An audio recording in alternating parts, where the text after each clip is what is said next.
Hello everyone, स्वागत आहे तुमचं माझ्या छोट्याशा मिनी ब्लॉग मध्ये। आज आईकडच्या सुट्ट्या संपलेल्या आहे आणि आज आम्ही निघालो आहोत घरी जाण्यासाठी। पण जाता जाता आम्ही एका ठिकाणी जाणार आहे, कुठे ते तुम्हाला कळलंच पुढे। पण हा रस्ता तुम्ही पाहू शकता, या रस्त्याचं दुहेरी काम चालू आहे, त्याच्यामुळे खूप सारा खराब रस्ता आहे हा। आणि वातावरणही खूपच ढगाळ आहे, आज पावसाचं वातावरण तयार झालेलं आहे। दुपारचे 2 वाजलेत आता आणि आम्ही प्रवास करत आहोत। आम्ही निघालो आहोत माझ्या मोठ्या बहिणीकडे।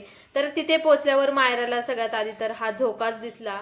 रामफळीच्या झाडाला हा झोका बांधलेला आहे। रामफळीला पण सध्या रामफळ आलेले आहेत, बट ते काही पिकलेले नाही। तिथे गेल्यावर तिने चहा पाणी केला आणि आम्ही थोड्याशा गप्पा वगैरे मारल्या। त्यानंतर आम्ही निघालो होतो तिच्या शेतामध्ये जाण्यासाठी। तिची एक जर्सी गाय आहे, तर तिला खायला तिला आणायचं होतं।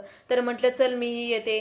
भरपूर दिवस झाले होते तिच्या शेतामध्ये मी गेलेले नव्हते। सुरुवातीला लग्नाच्या आधी मी तिच्याकडे राहिलेली तेव्हा गेले होते, त्याच्यावर आज मी पहिल्यांदा तिच्या शेतामध्ये गेलेले होते। याचा लॉंग व्हिडिओ लवकरच मी अपलोड करणार आहे, तुम्ही त्यातल्या गमती जमती नक्कीच पाहू शकता। शेतामध्ये गेल्यावरती मला सगळ्यात आधी तर कोथिंबीर दिसली। सध्या कोथिंबीरीला भाव खूप कमी आहे आणि तुम्ही पाहू शकता तिने एकाच शेतामध्ये दुहेरी नाही तर तिहेरी पीक घेतलेलं आहे। ऊस लावला होता तर त्याच्यामध्येच तिने भुईमुग पण लावलेला आहे आणि ही कोथिंबीर पण लावलेली आहे।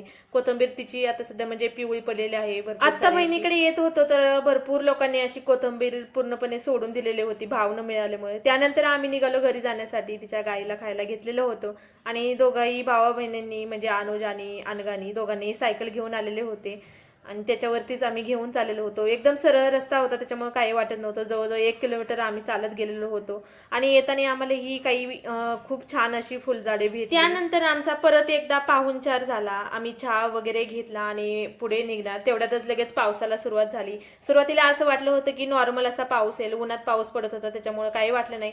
आम्ही प्रवास चालू केला, पण थोड्याच वेळात एवढा जोराचा पाऊस सुरू झाला। सगळीकडे पाणी पाणी झालं होतं आणि सगळी शेती अशी हिरवीगार दिसत होती। तुम्हाला तर माहिती आहे, पाऊस जेव्हा सुरुवातीला जमिनीवरती पडतो तापलेल्या, तर खूप छान असा सुगंध मातीचा येत असतो। असं वाटत होतं की माती खावं की काय, एवढं भारी वास सुटलेला होता। आणि थोड्याच वेळात पाऊस येऊन गेला आणि घरी जात असताना आम्हाला भरपूर मोठी अशी पवनसुत हनुमानांची मूर्ती दिसली आणि खूप भारी वाटलं। चला भेटूया नेक्स्ट ब्लॉग मध्ये, बाय।